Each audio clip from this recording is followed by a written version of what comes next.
Si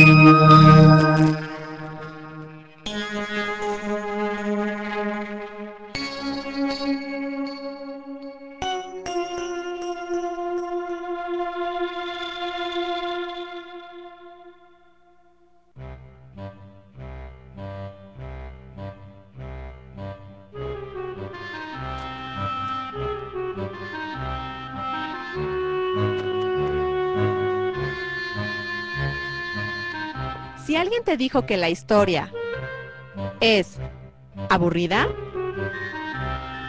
dale la vuelta.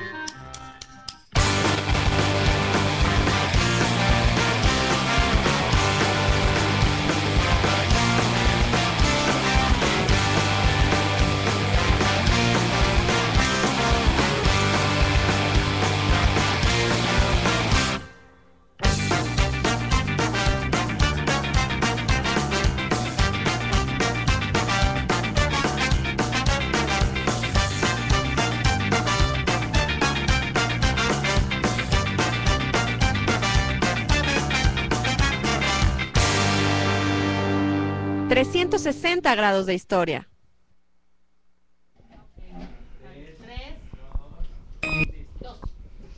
¿Qué tal con este estreno de nuestra cortinilla? Un aplauso, por favor, para César, el realizador. Bravo. César, el Sensei Medrano. Muchas gracias por esta cortinilla. Nos gustó, nada más que creo que, Juan, nos faltó el look rockero. Sí, creo que no veníamos con la actitud No, del nos vestuario. faltó la chamarra de cuero. Estoperoles. Aquí ¿cómo se llama? Un como No, tipo no, no. penachito. ¿Cómo no? No, ya no, ya casi no se Un están mojo usando de ahorita colores, esas. ¿no? No, ya no. No, ¿cómo no? Es que te das cuenta, más o menos el ritmo que lleva la cortinilla es el ritmo que hacemos en Sí, historia, eso sí. ¿no? Eso Así que es. se les quite a los chicos de esta idea de que la historia es aburrida, para nada, hasta con rock podemos aprender Por supuesto. historia. No sé, de repente vi la imagen de Morelos, cómo se verá Morelos de rockero y sería como muy interesante, ¿no? Sí, parte de la imagen ya posmoderna, ¿no? De nuestra identidad también y que pues bueno, lo vemos incluso reflejado también en mucha mercadotecnia, ¿no? En el caso de Frida Kahlo, por ejemplo. Sí, Pero muchos quedó muy personajes. padre, muchas gracias, felicidades. Ojalá que les haya gustado también a las escuelas secundarias técnicas que nos están viendo. Recuerden Voten, que esto voten, es... vote ya. Sí, claro. Recuerden que en este espacio aprendemos de una manera muy divertida y muy entretenida la historia. Juan, bienvenido, gracias por estar con muchas nosotros. Gracias. Como cada viernes, cada 15 días. Así es. Aprendemos mucho contigo. En este caso vamos a aprender de los mexicas y de la conquista. Sí, antes de entrar de lleno en el tema, pues bueno, me gustaría comentar que hoy es el Día Internacional contra el Cáncer de Mama y bueno, es importante que los profesores se acerquen sobre todo a las chicas y que bueno, poco a poco se pueda ir haciendo pues una cultura de prevención, ¿no? Lejos de y de la no discriminación, ¿no? Entonces, lejos del papel a lo mejor moralino, ¿no? De autoexplorarse, porque es parte también del crecer Claro. y de quitarse varios estigmas. Sí es importante, pues bueno, que se pueda hacer una difusión de este proceso, ¿no? Para evitar, pues en el futuro sobre todo, que ojalá ninguno de nuestros hijos o hijas sobre todo, porque también le llega a suceder a hombres parte del cáncer de mama, son casos muy, muy, muy pequeños, pero también los hay. Pero también los hay, entonces es muy importante. Claro, que se pase la voz, porque en la mañana estaba viendo la tele y precisamente muchas de las personas que estaban entrevistando, pues con respuestas un poco absurdas dan una explicación de por qué no se autoexploran. No tengo tiempo, claro. Sí, ¿no? Por ejemplo, entonces es como algo muy ilógico. Entonces pasen la voz, sobre todo las adolescentes tienen mucha familia, las mamás, abuelitas. Todas debemos de celebrar este día, pero también de ser conscientes. A lo mejor en mi familia no padecen cáncer, a lo mejor la genética no afecta por ahí, pero bueno, puede ser que a mí sí, exacto. Entonces más vale, sí, ¿no, lo Juan? importante también es documentarse, ¿no? A veces un golpe o X circunstancia puede provocarlo, entonces siempre hay que estar consciente de todos los cuidados que implica, ¿no? La parte del cuidado físico, tanto hombres como mujeres. Así es, bueno, pues ahora sí vámonos de lleno con este tema. A mí no me agrada mucho hablar de la conquista, ¿a ti sí, Juan? Es importante porque pues es parte de nuestra identidad, ¿no? Y además pues bueno, venimos arrastrando y somos parte de una mezcla finalmente, aunque no nos guste. Y bueno, no imaginamos si todavía a estas alturas de la historia y de los tiempos, pues no imagináramos este tipo de acercamientos culturales. Sería muy complicado pues llegar a una especie de vista efímera de lo que podría haber sido si no existiera ese tipo de contacto. Pero bueno, también como toda parte histórica, les lo comentamos y siempre lo hemos remarcado en los programas, hay pues hombres y mujeres que hacen la historia, no son héroes, no son villanos, a veces les queremos subir al pedestal o bajarlos directamente al infierno, pero lo más importante es poder poner en tela de juicio pues cada una de sus acciones, ¿no? Y bueno, lo importante de ese proceso histórico pues es que lo podemos ver de una manera muy divertida, ¿no? ¿Qué pasaba con los mexicas exactamente cuando llegan los españoles? ¿Cómo era su cultura? ¿Cómo eran sus tradiciones? ¿Cómo se estaban desarrollando ellos en ese momento? Recordarán los muchachos y los amigos profesores, el programa anterior, platicamos un poco en los programas anteriores sobre este proceso de colonización. Vimos cómo se empezaron a establecer y asentar las primeras culturas mesoamericanas y en base en ello, pues bueno, uno de los últimos grupos que se van a establecer en la meseta central pues son los grupos aztecas, ¿no? Hay que hacer esa división porque en el momento en el cual vienen peregrinando estos famosos 7 tribus, ¿no? Estos grupos eran denominados aztecas. Ya en el momento en el cual se funda la Ciudad de México, en lo que es ahorita el centro histórico, a partir de esa fundación ya cambian de nombre y se llaman mexicas, ¿sí? A veces los confundimos, ¿no? Y tenemos a mal llamarlos, ¿no? Aztecas todo el tiempo, pero no, los aztecas terminan cuando se funda la Ciudad de México para dar el surgimiento a la cultura mexica. Entonces hablamos de una, pues más un proceso de 200 años de peregrinaje de la famosa tierras de Aztlán, que hay algunos investigadores pues todavía de manera hipotética, no se desconoce cuál es el lugar originario, pero bueno, imaginemos que hace más todavía de más de 700, 800 años, pues todavía existían grupos nómadas, ¿no? Que bueno, en esa búsqueda de sustento y de alimento, pues tenían que írselas arreglando en el medio ambiente, pues para sustentar todas estas necesidades. Y a partir de ese proceso, pues bueno, es donde nace también esta famosa tira de la peregrinación, que es uno de los últimos registros visuales y gráficos que comentan parte de este proceso en el cual estos grupos aztecas pues se van a topar con toda una serie de vicisitudes o problemáticas pues para encontrar ese famoso elemento sagrado. Lo importante, hay que recordar, en la cuestión mesoamericana, pues no hay que perder de vista que tanto la naturaleza y la magia van a formar un binomio, ¿no? Entonces es la parte total de la cosmovisión mesoamericana. Entonces para ello era muy importante que los dioses, a través de los sacerdotes, pues les fueran indicando a través de procesos, de sucesos, de hechos, si iban bien, si tenían que agarrar otro rumbo. Entonces siempre había una comunicación constante a través de los fenómenos naturales, a través de los sacerdotes, ¿no? Entonces es importante ese binomio. Entonces imagínate 200 años de estar caminando, estar cruzando diversas tierras, y en que incluso pues parte de los registros comentan algunos de los cronistas de lenguas ya mexicas que les platicaron cómo incluso pues llegaron a visitar la famosa ciudad de Teotihuacán, pero ya Teotihuacán ya por esos años estaba deshabitada, ¿no? Entonces tenemos una serie de procesos de encuentros, y obviamente pues la cultura azteca en esos momentos va a empezar a asimilar pues parte de esos registros culturales y tanto dioses como procesos, emblemas, procesos artesanales, procesos pictóricos, procesos de construcción, etcétera, etcétera, para poder permitir el crecimiento de este importante centro ceremonial que es México Tenochtitlan. Muy bien, entonces esta peregrinación va a ser muy importante para que ya se quedaran completamente asentados. Sí, de hecho fíjate que hay una leyenda muy padre que habla principalmente cuando ya alguna de estas tribus ya se habían asentado en lo que es la parte de la orilla de los antiguos lagos de Texcoco, de Chalco, de Xochimilco y demás. cuentan que ellos, la última tribu precisamente al llegar, tiene una comunicación porque las lenguas de esos grupos eran muy parecidas. Entonces parece ser que esos encuentros primarios pues eran parte de las antiguas tribus que se habían desperdigado también en ese encuentro, ¿no? Entonces la última tribu solicita ese permiso, esa autorización, pero obviamente tiene que pagarte una serie de tributos.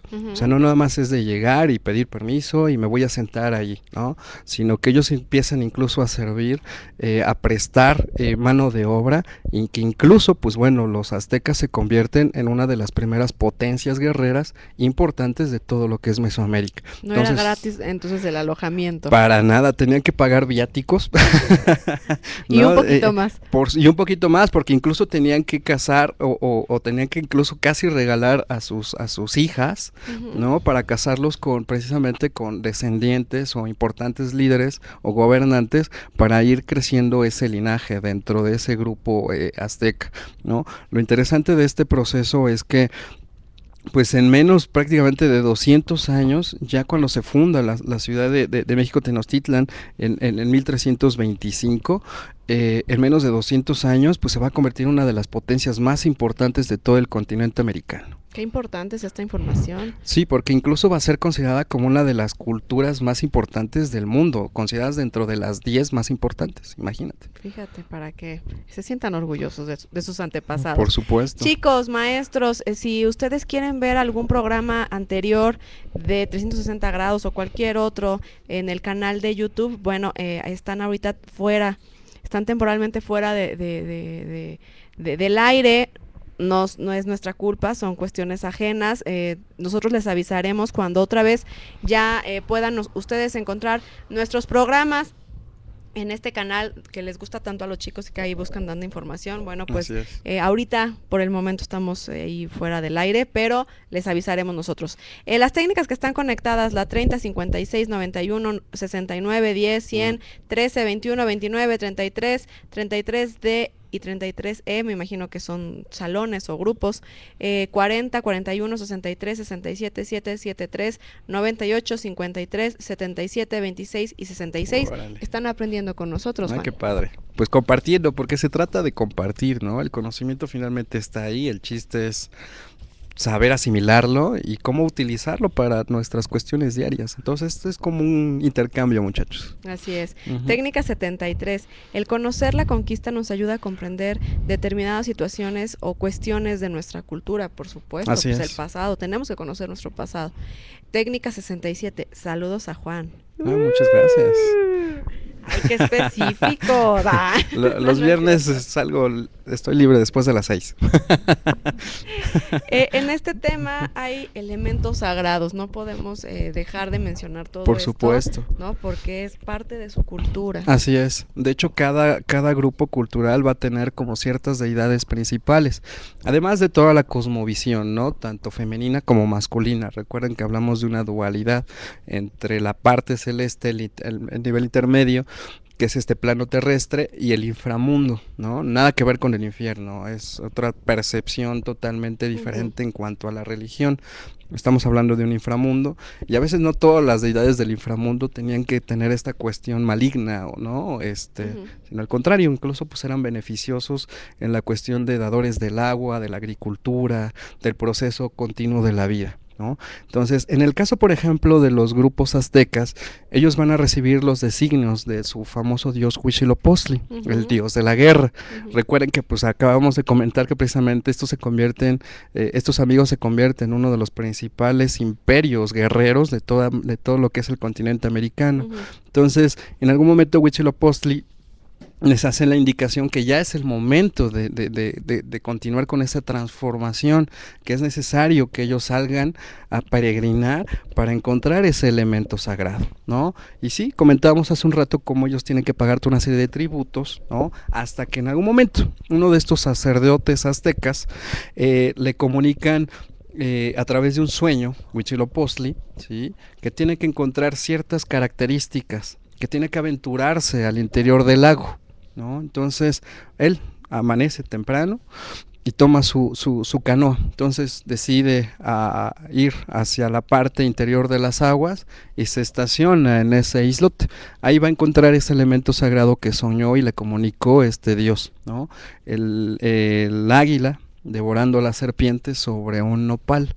Estos tres elementos manejan estos tres planos que acabo de comentar. El plano celeste va a ser representado por el águila, ¿sí? El nopal va a ser representado por el plano terrestre y la serpiente por el plano del inframundo. Entonces ese eje vertical va a ser el indicador del establecimiento de este grupo azteca. Y curiosamente el nombre de este sacerdote era Tenoch. Entonces, en honor a este sacerdote llamado Tenoch, llaman la ciudad de Tenoch, Tenochtitlán. Oh, otro dato, chicos, apúntenlo por favor rapidísimo. Y ya saben que mientras estamos platicando con Juan, van saliendo las imágenes, por supuesto, que complementan toda esta información que nos estás dando. Así es. Y bueno, de los tres principales gobernantes tlatoanis que van a estar al mando de este gran imperio, porque a partir de ahí ellos incluso siguen, ¿no?, teniendo ese contacto, teniendo esas relaciones de intercambio con estos grupos, y uno de los grupos más importantes digamos que incluso van a tener unos conflictos armados, van a ser los tepagnecas, allí lo que es ahorita la delegación Azcapotzalco. O sea, no está muy lejos, si se dan cuenta, ¿no? Entonces, ahí en Azcapotzalco todavía hay algunas ruinas precisamente de estos grupos, entonces ellos van a tener ese intercambio. ¿Cómo se llama otra vez el nombre? Tepagnecas. Eso sí, no los había escuchado yo. Apunten también ese dato, sí, porque para mí es nuevo. Así es, y bueno, a partir de este momento obtienen ese intercambio y además, pues bueno, empiezan a entrar en conflicto, ¿no? Entonces, en algún momento llegan a rebelarse, como todo grupo que llega a ser sometido, se rebela contra estos grupos tepagnecas y empiezan a asimilar a los demás grupos asentados a la orilla del lago. Y obviamente, pues ahí nace ese proceso de expansión. Uno de los primeros gobernantes que empieza también este proceso importante de expansión, es Moctezuma Huillicamina, que es el abuelo después del segundo Moctezuma, ¿no? Sigue Moctezuma II, ¿sí? Y termina el proceso del imperio con el famoso Tlatoani Cuauhtémoc, que él en realidad no era ya de esta estirpe mexica, sino él provenía de la hermana ciudad de Tlatelolco, ¿no? Entonces, a partir de esos momentos, pues forman un triunvirato con la ciudad de Texcoco. Recordarán al famoso emperador poeta, que es Nezahualcóyotl, ¿no? Entonces, junto con estas tres ciudades forman pues uno de los imperios más grandes de toda América, desde la costa del Golfo hasta el Pacífico y prácticamente la mayor parte de Centroamérica, ¿no? Entonces, para que se puedan dar una idea, es un grupo que sí llegó a someter muchísimos grupos. Entonces, cuando ya está fundada la ciudad de Tenochtitlán, ya ¿de cuántas personas estamos hablando más o menos? ¿O de qué tamaño de población ya era? No, pues imagínate, incluso en cada asentamiento, pues ubicaban a un representante, ¿no? Como que mandaban a una especie de cónsul. Entonces, a algún familiar, a una familia de cercana a este linaje de que estaba gobernando, lo mandaban precisamente a este poblado sometido para que siguiera recabando los tributos y obviamente mandarlos a la Ciudad de México. Por eso muchos de estos grupos, ya cuando viene el grupo español, pues no les cuesta mucho aliarse con ellos para pues poder incluso manifestarse en contra de ese grupo mexica, ¿no? Entonces, pues no tengo así como una cifra muy exacta, pero sí estamos hablando de cientos de miles de personas, ¿no? Y además no solamente, recordar, en el recinto sagrado de México Tenochtitlán solamente estaban las élites importantes y aquellas que prestaban servicio, ¿no? Como el caso de los guerreros jaguar, los guerreros águila, y además todo un subgrupo que prestaba y mantenía el imperio.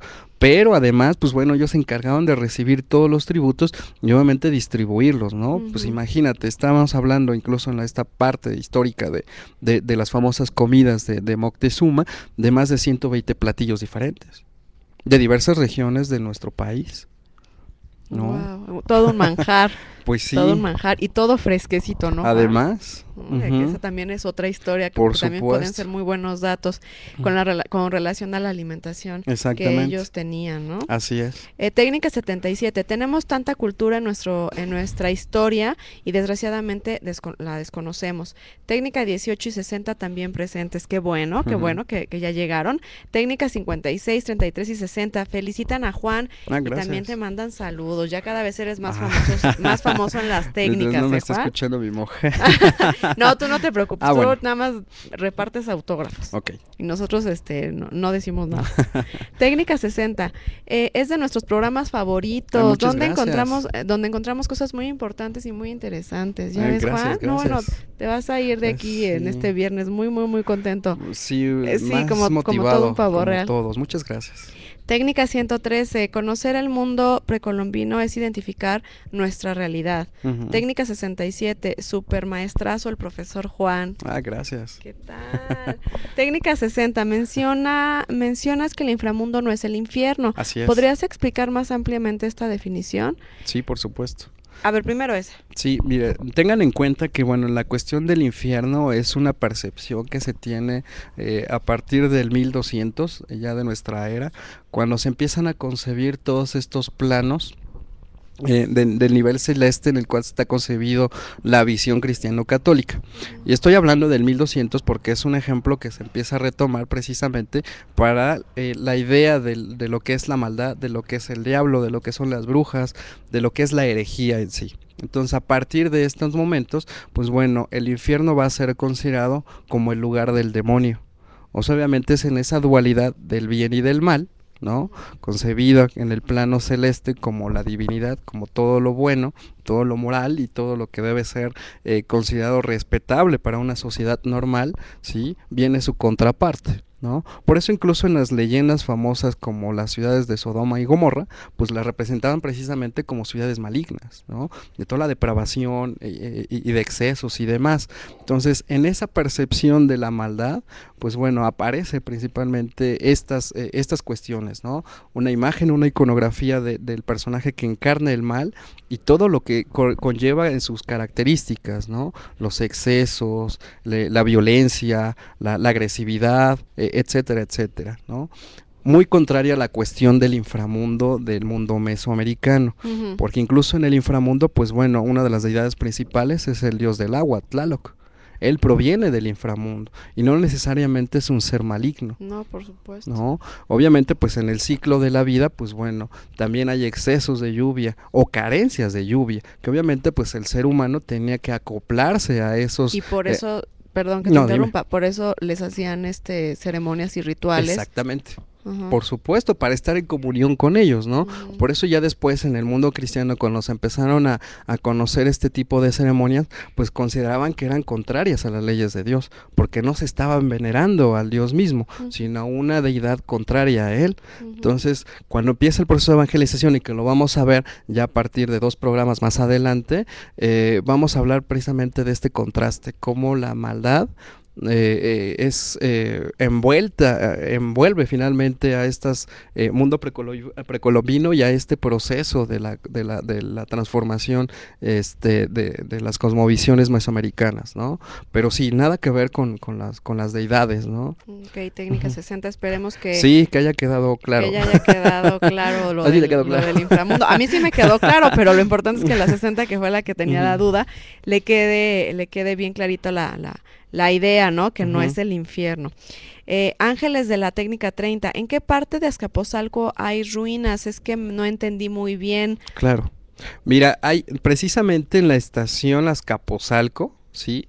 De la estación del metro, afuerita, no recuerdo a qué distancia, pero ahí exactamente hay unas ruinas arqueológicas. Incluso si tú lo puedes googlear, lo puedes incluso buscar como zona arqueológica de Azcapotzalco, y ahí te van a aparecer unas páginas, sobre todo de Lina, donde menciona ubicación, horarios y cómo puedes acercarte a este tipo de sitios, ¿no? Ya después, en algún momento, con mi compañera Alejandra, estaremos haciendo visitas precisamente a estos antiguos basamentos sobrevivientes de este proceso de expansión. Es que tal vez Ángeles se imagina que va a encontrar, una gran pirámide en ese espacio o algo así. No, o sea, tú estás hablando de ruinas que están cerca del metro, pero son pequeñas. Así es, exacto. Sí, son desgraciadamente ya basamentos ya en ruinas, como lo comentas, y que pues bueno, lamentablemente pues bueno, la conservación no ha dado como mucha necesidad para seguirle invirtiendo el rescate, ¿no? Bueno, Ángeles, se te queda de tarea. Sí. Te vas en metro, llegas a la estación Azcapotzalco. Búscalo ahí en internet y te pones ahí al pendiente. Técnica 73, no nos quedó claro lo que es un tlatoani. ¿Se lo pueden explicar? Claro. ¿Se lo puedes explicar a la técnica 73? Sí, un tlatoani vendría siendo un gobernante, ¿no? Pero además, bueno, dentro de ese grupo de tlatoanis o de gobernantes había uno supremo que es conocido como Huey Tlatoani. Huey, no con G, sino con H. Entonces, dentro de ese grupo había uno que era el supremo, que es precisamente el mal llamado emperador, ¿no? Entonces, este personaje es el que fungía como el dirigente y además era descendiente también de estos dioses, ¿no? Hablamos incluso de ahí va a venir la pregunta para las cortesías, ¿no? Que de hecho ya la tienes que hacer, Juan, porque ya vamos a la mitad del programa. Claro, de hecho, a ver, si nos pueden mencionar el nombre del último Huey Tlatoani que gobernó a la Ciudad de México Tenochtitlan, le vamos a regalar 2 cortesías. No, los de aquí no juegan, no, chicos, no se emocionen, los de aquí no. No, Susana, tú has ido muchas veces con Juan, tú no. Otra persona, son muchas técnicas que están conectadas, yo creo que padre. Varias van a saber la respuesta. Está muy sencilla. Lo más importante es que sean los primeros. Sí, exacto, y además, pues bueno, le vamos a dar preferencia a los alumnos, ¿no? Claro. Para que nos acompañen, lleven a sus papás, lo importante es convivir este tipo de experiencias en familia. Así es, bueno, pues apúrense en contestar en el chat porque si no, otra técnica se pone más lista y ni modo, les gana el pase. Sí. Técnica 10, qué importante es la historia y cuando nos gusta es una delicia escuchar a un maestro como Juan. Muchas gracias. Técnica 18, un gran saludo a la profesora Nicte Navarro, muchas gracias por mandarme saludos, al menos una técnica me mandó saludos y todos los demás son para Juan. Está bien, Juan, no te preocupes, no me enojo. Muchas gracias, Jorge, por mandarme mis saludos. ¿Qué pasa con Texcoco y Tlatelolco? Ya lo estuviste mencionando, pero bueno, también cumplen una parte fundamental. Por supuesto, porque ellos también van a ser parte de la resistencia al momento del contacto con los españoles, ¿no? Ellos llegan, por ahí tenemos la imagen de un mapa, precisamente de las rutas de Cortés, a ver, cuando tiene ese primer contacto con Moctezuma. Vamos a buscar un mapa otra vez, ¿me dijiste?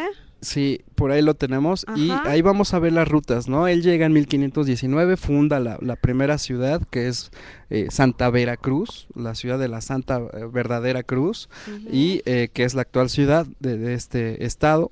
Ahí lo estamos viendo. Y además, pues bueno, él empieza este proceso porque le empiezan a platicar de un gran imperio con muchas riquezas y demás. Entonces atraviesa la cordillera de los volcanes, ¿no? De hecho hay un paso, el famoso paso de Cortés, que incluso se llega a visitar. Muchachos, cuando tengan la verdad, la experiencia de este tipo de caminatas, ahí por los volcanes, no se las pierdan. Realmente son impresionantes y realmente es una experiencia, la verdad, muy bonita, ese acercamiento con la naturaleza y de imaginar en ese proceso de la historia como pues diversos exploradores como Alexander von Humboldt o los mismos españoles con todas las vicisitudes pues cruzaron por ahí, ¿no? Bueno, sucede también la famosa matanza de Cholula, ¿no? Que pues bueno, acaba con uno también de las grandes ciudades importantes de Mesoamérica y bueno, se entrevista con el mismo Moctezuma en lo que es ahora considerado la esquina, ahí en el centro histórico de la actual avenida Pino Suárez y República del Salvador. Ahí Cortés años más adelante va a fundar el primer hospital en América Latina, ¿no? El Hospital de Jesús. Exactamente. Entonces, en representación de ese primer encuentro, ellos se tienen esta plática, ¿no? Moctezuma II tiene esta plática con él y lo recibe, ¿no? Recordamos que incluso parte de la leyenda, él tiene toda una serie de visiones, de sueños, ¿no? Pasa la imagen del famoso cometa, entonces le sirve como vaticinio para todos estos procesos de acercamientos y bueno, ellos se imaginan en un primer momento que es el regreso de ese dios cultural que es Quetzalcóatl. Wow, muy bien. Hay algo bastante complicado que es que los españoles llegan. Sí. llegan y cuál es la reacción, cómo es este primer acercamiento con los españoles. Pues mira, sobre todo de reconocimiento, ¿no? Porque te digo, los mexicas traen consigo esta visión de un dios que se fue hace mucho y que de alguna manera amenazó con regresar, ¿no? Y a partir de este momento, pues para los españoles fue como encontrarse con algo totalmente distinto, ¿no? Recordarás que unos años antes, pues la idea de este encuentro de las tierras era pues realizar una nueva ruta hacia las Indias, ¿no? Por parte de Cristóbal Colón. Entonces, pues les empiezan a llamar de esa manera, ¿no? Indios. Entonces, Cortés trae consigo incluso pues a una de las primeras traductoras, que es doña Marina, ¿no? La famosa Malinche, que es una hija de algunos tlatoanis que habían sido sometidos en la zona de Tabasco, una joven aproximadamente de entre 15 y 19 años de edad, y que ella le sirve junto con, si no me recuerdo, Pedro Guerrero, como traductores. Entonces ella le sirve de traductor del mexica a la lengua maya, y Pedro de la lengua maya al español. Entonces pues forman finalmente parte de ese primer encuentro. Él, Moctezuma, los recibe, ¿no? en los palacios, y bueno, a partir de ahí pues empieza una de las etapas más importantes de nuestra historia, que es el reconocimiento, que es la parte etnográfica. ¿Qué vendría a ser la parte etnográfica? Pues bueno, empezar a aprender y observar al otro, porque es totalmente distinto a lo que yo soy. Bueno, y aquí hay mucho lo que es la inteligencia y la astucia de los españoles. Sí. ¿Cómo era esta relación entre Moctezuma y Cortés? De respeto, de mucho respeto, incluso ya en el momento en el cual pues lamentablemente Moctezuma pierde la vida, y lo vamos a platicar ya mejor en el siguiente programa. Vamos a hablar completamente ya de la etapa de este proceso bélico de la conquista, porque pues son 2 años de conflicto. Para Cortés, Moctezuma representa un personaje muy noble, ¿no? Incluso las primeras imágenes que vemos a Moctezuma, que representan de este siglo XVI, lo pintan como una persona muy noble, ¿no? No violenta, y prácticamente así era, un personaje que pues no le había costado mucho tener ciertos conflictos armados, casi la mayoría de ellos no salía a tanto al combate. Entonces pues más bien se había acostumbrado ya a una parte de la vida pues mucho más contemplativa, ¿no? Pero aún así, pues bueno, seguían manteniendo todo un proceso de expansión, y por ello, pues bueno, mandaba a todos sus élites guerreras también, ¿no? Bueno, Juan, nos queda muy poco tiempo, vamos a hablar en el próximo programa entonces de la conquista, pero vamos a hacer, ¿qué te parece si hacemos un pequeño resumen de los mexicas? Claro. Una técnica es la que ganó Sectec. ¿Cómo que se llaman Sectec, chicos? Ya sabemos que es una secundaria técnica, pero nos podrían informar de qué técnicas son. Nada más hay una. ¿Cómo creen? La pregunta y la respuesta es muy sencilla. Bueno, a ver, ya sé. Diles qué es lo que se van a ganar, a lo mejor así se enamoran del premio y seguramente contestarán. Pues mira, vamos a tener un recorrido que realmente solamente lo hacemos una vez a cada año, y es relativo al Día de Muertos, ¿no? Precisamente el próximo programa vamos a hablar un poquito de ello, y en base a él vamos a pues hacer esta actividad, ¿no? Vamos a hacer una especie de reencuentro, de reaprendizaje sobre este proceso del mestizaje entre la visión cristiano-católica de la muerte con la visión prehispánica de la muerte. Entonces, a partir de ahí vamos a empezar a desdibujar la composición de las ofrendas, la cuestión pictórica, incluso cómo se percibía la muerte en la época colonial. Por ejemplo, el caso de las monjas, ¿no? Cómo se les despedía, que es una percepción muy interesante. Y bueno, a partir de ahí cómo se ha ido utilizando esta